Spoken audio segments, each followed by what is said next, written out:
Hi friends, ಇವತ್ತು ನಾವು ಸಿದ್ದೇಶ್ವರ ಗುಡ್ಡಕ್ಕೆ ಬಂದಿದ್ದೀವಿ. ಇದು ಬಾಳೆಬೈಲಿನಲ್ಲಿದೆ. ಬಹುಶಃ ಭಾಳ ಹೈ ಇಟ್ಟಿರ್ತಕ್ಕಂಥ ಒಂದು ಗುಡ್ಡ. ಚಾರಣ ಮಾಡೋದಕ್ಕೆ ಭಾಳ ಸೂಕ್ತವಾದಂಥದ್ದು ಮತ್ತು ಪುರಾಣ ಪ್ರಸಿದ್ಧವಾದಂಥ ಒಂದು ದೇವಸ್ಥಾನ. ಇಲ್ಲಿ ನೋಡಿ ಸಿದ್ದೇಶ್ವರ ಸ್ವಾಮಿ ದೇವಸ್ಥಾನ ಕಾಣ್ತಾ ಇದೆ. ಇಲ್ಲಿ ಕಾರ್ತಿಕ ಮಾಸದಲ್ಲಿ ಇಲ್ಲಿ ಪ್ರತಿ ಕಾರ್ತಿಕ ಮಾಸದಲ್ಲಿ ದೀಪ ಆಗುತ್ತೆ. ಸ್ವಲ್ಪ ಹತ್ತಿ ಬರೋದು ಸ್ವಲ್ಪ ವಯಸ್ಸಾಗಿರ್ತಕ್ಕಂಥವ್ರಿಗೆ ಕಷ್ಟ ಆಗ್ಬೋದು, ಆದರೆ ಚಾರಣ ಮಾಡೋರಿಗೆ ಬಹಳ ಒಳ್ಳೆಯ ಸೂಕ್ತವಾದಂಥ ಸ್ಥಳ ಇದು. ಸುತ್ತಮುತ್ತ ಒಳ್ಳೆ ಪರಿಸರ ನೋಡ್ಬೋದು, ಒಳ್ಳೆ ಗಾಳಿ ನೋಡ್ಬೋದು. ಭಾಳ ಪರಿಸರ ಕೂಡ ಇಲ್ಲಿ ಸ್ವಚ್ಛವಾಗಿ ಇಟ್ಟಿದ್ದಾರೆ. ಎಲ್ಲ ಬಂದವರು ಕೂಡ ತುಂಬ ಸ್ವಚ್ಛವಾಗಿ ಇಟ್ಟಿದ್ದಾರೆ. ಅದನ್ನು ಮೇಂಟೈನ್ ಮಾಡೋದು, ಕಾಪಾಡೋದು ಕೂಡ ಭಾಳ ಮುಖ್ಯ ಆಗುತ್ತೆ. ಇಲ್ಲಿ ನಮ್ಮ ಸಣ್ಣ ಈ ಕಡೆ ಸಣ್ಣವರಿದ್ದಾರೆ. ಸಣ್ಣ ಹೇಳಿ ನಿಮ್ಮ ಅಭಿಪ್ರಾಯ. ನಾವು ಹಿಂದಿನ ಸುಮಾರು 15-20 ವರ್ಷಗಳ ಹಿಂದೆ ಬರ್ತಾ ಇದ್ವಿ. ಇತ್ತೀಚಿನ ದಿನಗಳಲ್ಲಿ ಬರ್ತಾ ಇರಲಿಲ್ಲ. ಇವತ್ತಿನ ದಿನ ಬಂದಿದ್ದೀವಿ. ತುಂಬ ಖುಷಿ ಆಗ್ತಿದೆ. ಥ್ಯಾಂಕ್ ಯು ಸಣ್ಣವರೇ. ಹಾಗೆ ನಮ್ಮ ಹೇಮಂತ್ ಹೊಳ್ಳವರಿದ್ದಾರೆ. ಅವರು ತಮ್ಮ ಅನಿಸಿಕೆ ಹೇಳಬೇಕು ಅಂತ ಕೇಳ್ತೀನಿ. ತುಂಬ ಒಳ್ಳೆಯ ಜಾಗ. ಒಂದು 5-6 ವರ್ಷದ ಹಿಂದೆ ಈ ಜಾಗಕ್ಕೆ ಬಂದಿದ್ವಿ ದೀಪೋತ್ಸವ ಸಮಯದಲ್ಲಿ. ತುಂಬ ಖುಷಿಯಾಗಿತ್ತು. ಮತ್ತು ಇವತ್ತಿನ ದಿನ ಸದಾವಕಾಶ ಬಂದಿದೆ. ಒಳ್ಳೆಯ ಜಾಗ, ಒಂದು ಖುಷಿಯಾಗುತ್ತೆ. ಒಳ್ಳೆಯ ವಾತಾವರಣ, ಗಾಳಿ, ಶುದ್ಧವಾದ ಪರಿಶುದ್ಧವಾದ ಗಾಳಿ ಇಲ್ಲಿ ಸಿಗತ್ತೆ. ಒಂದು ಒಳ್ಳೆಯ ತಾಣ ಚಾರಣಕ್ಕೆ. ಥ್ಯಾಂಕ್ ಯು ಒಳ್ಳೆ ಅಭಿಪ್ರಾಯ ವ್ಯಕ್ತಪಡಿಸಿದ್ರಿ. ಈಗ ಬಹುಶಃ ಇಲ್ಲಿಯ ಸ್ಥಳೀಯರಾಗಿರ್ತಕ್ಕಂಥವ್ರು ಮತ್ತು ಭಾಳ ಪ್ರಸಿದ್ಧಿ ಪಡ್ಕೊಂಡಿರ್ತಕ್ಕಂಥ ವಿಕ್ಕಿ ಅವರಿದ್ದಾರೆ. ವಿಕ್ಕಿ ಇದ್ರ ಬಗ್ಗೆ ಸಾಕಷ್ಟು ವಿಷಯ ಗೊತ್ತಿದೆ. ಅವರು ಅದ್ರ ಬಗ್ಗೆ ಎರಡು ಮಾತಾಡಬೇಕು. ವಿಕ್ಕಿ ಹೇಳಿ ನಿಮ್ಮ ಅನುಭವ. ಮೊದಲನೇದಾಗಿ ನಮ್ಮ ವಾಕಿಂಗ್ ಬುಡೀಸ್ ಫ್ರೆಂಡ್ಸಿಗೆ ಧನ್ಯವಾದಗಳು ಹೇಳಬೇಕು. Thank you. ಯಾಕಂದರೆ ನಾವು ನನಗೆ ಗೊತ್ತಿದ್ದಂಗೆ ಒಂದು 17 ವರ್ಷದಿಂದ ಈ ಕಾರ್ತಿಕ ದೀಪೋತ್ಸವ ಇಲ್ಲಿ ಸಿದ್ದೇಶ್ವರ ಗುಡ್ಡದಲ್ಲಿ ನಡೀತದೆ. ಅವಾಗಿನ ಟೈಮ್ ಅಂದರೆ ಇಲ್ಲಿಗೆ ಬರೋದೇ ಕಷ್ಟ. ಆ ಲೈಟಿಂಗ್ಸ್ನ ಸಾಮಗ್ರಿಗಳನ್ನೆಲ್ಲ ಇಲ್ಲಿಯ ಯುವಕ ಮಿತ್ರವೃಂದದವರು ಹೊತ್ಕೊಂಬರೋದು ನೋಡಬೇಕಂದ್ರೆ ಭಾರಿ ಯಾಕಪ್ಪ ಇಷ್ಟು ಕಷ್ಟಪಟ್ಟು ಇಲ್ಲಿ ಮಾಡ್ತಾರೆ ಅಂತ ಅನಿಸ್ತಿತ್ತು. ಆದರೆ ಆ ದೀಪ ಮಾಡಿದಾಗ ಆ ಜನ, ಇಡೀ ತೀರ್ಥಹಳ್ಳಿಯ ಜನ ಇಲ್ಲಿಗೆ ಬಂದು ಸೇರ್ತಾರೆ ಆ ದಿನ ಕಾರ್ತಿಕ ಮಾಸದಲ್ಲಿ. ಅದು ನೋಡೋಕ್ಕೆ ಒಂದು ವೈಭೋಗ ಮತ್ತು ಅಷ್ಟೇ ಒಂದು ಪ್ರಕೃತಿ ಸುಂದರವಾಗಿರುವಂಥ ಜಾಗ ಇದು. ಇಲ್ಲಿ ನೀವು ಸುತ್ತಮುತ್ತ ನೋಡ್ಬೋದು ಎಷ್ಟು ಹಸಿರು ಕಂಗೊಳಿಸ್ತಾ ಇದೆ ಅಂಥೇಳಿ.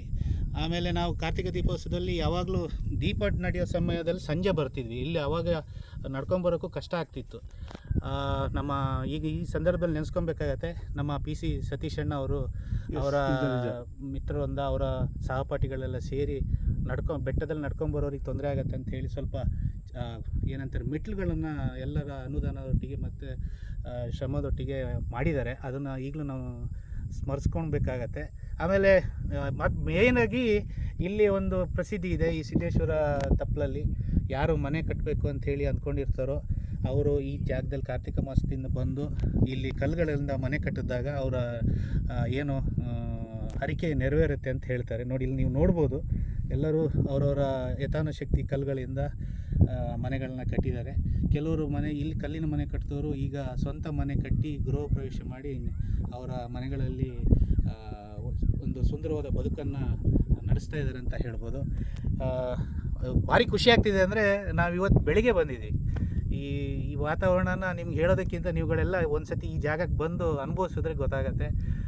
ತುಂಬ ಧನ್ಯವಾದಗಳು. ನಮ್ಮ ಸ್ನೇಹಿತರೆಲ್ಲರೂ ಸವಿತಾ ಇದ್ದಾರೆ. ಅಂದರೆ ಈ ಗಾಳಿ ಹೇಗಿದೆ ಅಂದರೆ, ನಾವು ಬೆಂಗಳೂರಲ್ಲಿ ಬೇರೆಯವರೆಲ್ಲ ಹೇಳ್ತಾರೆ ಮಡಿಕೇರಿ, ಆಮೇಲೆ ಶುದ್ಧವಾದ ಪರಿಸರ ಮಡಿಕೇರಿ ಹಾಗೆ ಹೀಗೆ ಅಂತೇಳಿ ನಮ್ಮ ಮಾಧ್ಯಮಗಳೆಲ್ಲ ತೋರಿಸ್ತಾರೆ.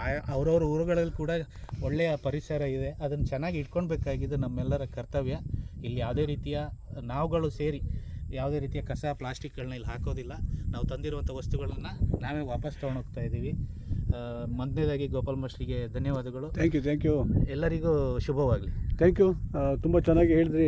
ಯಾಕಂದ್ರೆ ಲೋಕಲ್ ಇರೋದ್ರಿಂದ ನಿಮ್ಗೆ ಎಲ್ಲಿಗೆ ಹೋಗುವ ತುಂಬ ಪರಿಚಯ ಇದೆ. ನಾವು ಎಲ್ಲೆಲ್ಲ ಹೋಗ್ತಿದ್ವಿ, ಇಲ್ಲಿಗೆ ಭಾಳ ಉತ್ತಮವಾದಂಥ ಸ್ಥಳ.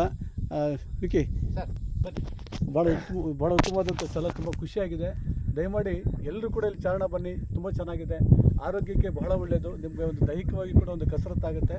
ಮತ್ತು ಶಾಲಾ ಕಾಲೇಜಿನವರು NCC ಆ ಥರ ಏನಾರು ಇದ್ದರೆ, ಪೊಲೀಸ್ ಇರ್ಬೋದು, NCC ಇರ್ಬೋದು, ಅವರೆಲ್ಲರೂ ಕೂಡ ತುಂಬ ಒಳ್ಳೆಯ ಸ್ಥಳ. ಅದನ್ನು ನೀವು ಬಳಸ್ಕೋಬೋದು. ಈಗಾಗಲೇ ಹೇಳಿದಾಗೆ ಉತ್ತಮವಾದಂಥ ಒಂದು ದೇವಸ್ಥಾನ ಕೂಡ ಇದೆ, ಸಿದ್ದೇಶ್ವರ ಸ್ವಾಮಿ ದೇವಸ್ಥಾನ. ಚೆನ್ನಾಗಿದೆ. ದಯಮಾಡಿ ಎಲ್ಲ ಬನ್ನಿ. ಇಲ್ಲಿ ಸ್ವಚ್ಛತೆಯನ್ನು ಕಾಪಾಡೋಣ. ನೀವು ಬಹುಶಃ ಮಂತ್ಲಿ ಒನ್ಸ್ ನೀವು ವಿಸಿಟ್ ಮಾಡಿದ್ರೆ ನಿಮ್ಮ ಆರೋಗ್ಯದ ತುಂಬ ಸುಧಾರಣೆ ಆಗುತ್ತೆ ಅಂತೇಳಿ ನನ್ನ ಭಾವನೆ. Thank you. ಎಲ್ಲರೂ ಬನ್ನಿ. ಧನ್ಯವಾದಗಳು ಸರ್.